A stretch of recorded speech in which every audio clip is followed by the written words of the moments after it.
반갑습니다. 여수입니다.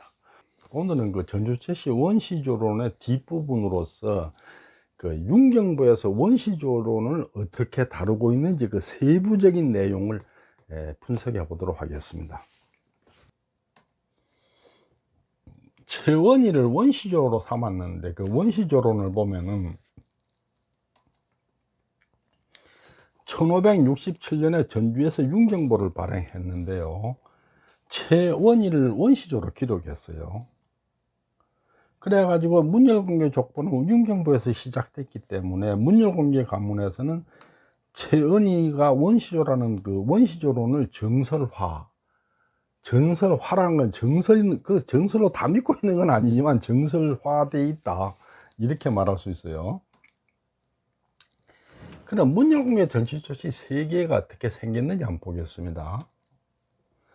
문열공개 전치조시의 그 상계 세계를 보면 이렇게 되어 있어요. 중요한 부분만 제가 따왔는데 시조 최순작이 있고 쭉 내려와서 문전공 체제가 비조예요. 그러니까 순작, 숭, 남부, 전, 정신, 득평 여기는 기록이 없어요.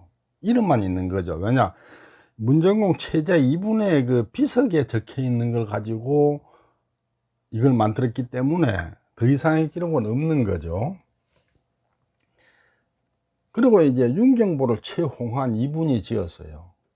그런데 체제 2분을 비조로 삼았다는 얘기는 최홍한의 증조부나 고조부, 그러니까 문전공 체제의 증손이나 현손, 이분들이 만든 가승, 거기에서 시작됐다는 거죠. 왜냐 이분들이 가승을 만들 때 문전공 체제는 알지만은 이분의 형제는 몰라. 기록이 없으니까 몰라요. 비문이 있으니까 비문을 보고 요 윗대는 아는데 옆으로는 모르는 거죠. 왜냐 이분들이 만들었으니까. 그거에서 이제 윤경보가 만들어졌다 이렇게 말할 수 있는데, 최홍안의 5대조 최사용은 1392년에 태어나서 1453년에 돌아가셨어요.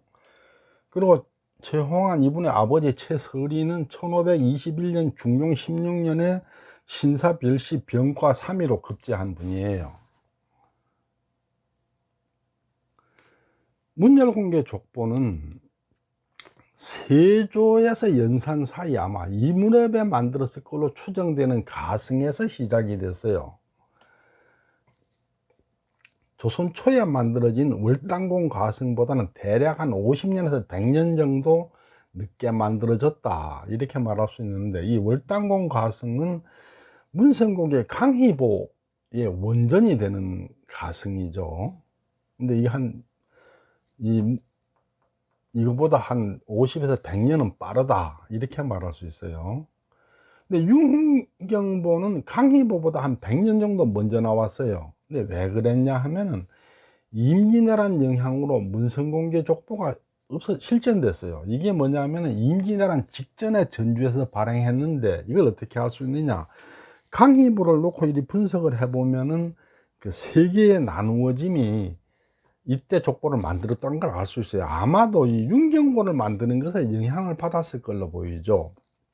그러니까 문열공개가 윤경보를 만들면서 단자를 거두니까 거기다가 내든 단자를 가지고 윤경보를 만드는 거 최홍안이 안 받아주니까 자기들끼리 다시 족보를 만들었을 것으로 추정이 돼요. 어쨌거나 이 족보가 임진왜란 때 실전돼 버렸기 때문에 강희보가 늦게 나오게 된 거죠. 그런데 윤경보를 이은 제수보는 강희보를 이은 윤경보보다 늦게 나왔어요. 왜냐 이것도 임진왜란 때문이에요. 임진왜란 때 윤경보가 없어져 버려서 문성공개가 걸륭보를 발행한 뒤에 그 윤경보가 발견됐기 때문에 할 수 없이 제수보가 뒤에 나오게 된 거죠. 제수보는 문열공개 두 번째 대동보고 걸륭보는 문성공개 두 번째 대동보인데, 이게 만약에 임진왜란 때 임진왜란이 없었다면은 제수보가 삼수보가 돼야 돼요. 삼수보 될 게 제수보가 된 이유는 임진왜란 때문에 윤경보가 없어져 버렸기 때문이란 얘기죠. 윤경보는 강희보다 100년 정도 먼저 나왔는데, 문성공개는 강희보를 그 원전으로 해서 60년 뒤에 걸융보를 만들었는데, 그때까지 문열공개는 족보를 못 만들고 있었어요. 원전이 없어서. 그랬다가 윤경보가 발견이 되니까 걸융보를 만든 다음에 발견됐기 때문에 제수보가 늦게 나오게 된 거죠. 이 윤경보에 보면은 최씨 시거 완산 사적 하는 게 있어요. 최씨가 처음 완산해서 살게 된 사적이다, 이런 얘기인데, 이 글을 보면은 완산백 최언이는 신라 사람이다. 성품이 너그럽고 문장에 능수하였다. 나이 18세에 과거에 급제하였으며 42세에 귀국하여 서서원 학사가 되었다. 근데 과거에 급제했다는 얘기는 당나라에 유학을 가서 거기 과거에 급제했다, 이 얘기예요. 태조가 고려를 개국하자 신라왕이 기부하였는데 최은희도 가족을 이끌고 고려로 기부하였다. 태조의 명을 받아 사만 벽상공신 겸 태자부위가 되었다. 완산으로 이사하여 완산부 개국백으로 책봉되었으므로 완산 최씨는 여기에서 시작되었다고 한다. 그랬는데 이게 위서예요. 최씨 씨가 완산 사적은 고려사 최은희 열전을 편집한 위서다, 이렇게 볼 수 있어요. 그러니까 최은희 열전에서 일부를 따다가 거기다 살을 붙여서 만든 글이다. 최은희는 완산백으로 불린 적이 없어요. 그리고 완산주는 그 당시 후백제의 수도였기 때문에 가서 살 수가 없었어요.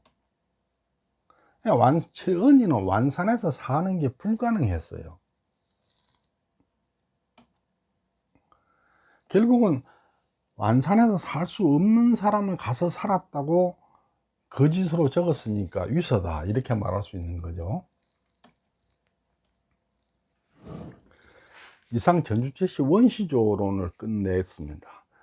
다음에는 그 문영공 최은이란 분이 어떤 분인가, 거기에 대해서 한번 자세하게 살펴보겠습니다. 문영공 최은이는 최치원, 최승우 이 두 사람하고 함께 신라 삼체로 불리는 아주 저명한 저명인사예요.